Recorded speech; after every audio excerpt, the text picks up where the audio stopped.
Milo என்ற குரங்கு ஆச்சரியம் நிறைந்தவன். காடை சுற்றி பாய்ந்தான் ஒளி வீசும் விழியுடன்.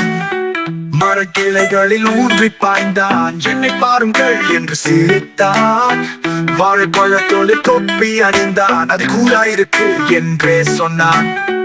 கற்கள் மேலே ஆடினான். வீரர்களை அசைத்தான். மூக்கு மேலே மாம்பழம் சமநிலையில் வைத்தான்.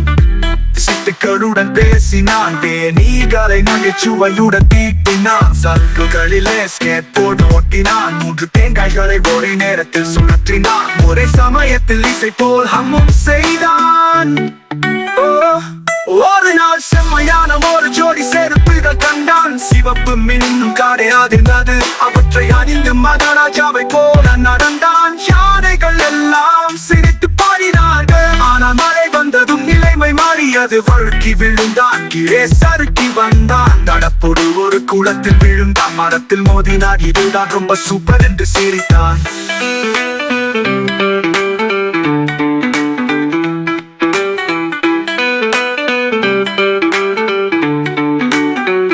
எங்கேயாவது சீப்பு கூச்சல் கேட்டால் மைலோ குரங்கு அங்கேதான் இருக்கும். நேரம் துள்ளலும் துள்ளலும் துள்ளலும் சிரிப்பும் கலகலப்பும் நிறைந்தவன். அவன் தான் காடில் எப்போதும் ஹீரோவன்.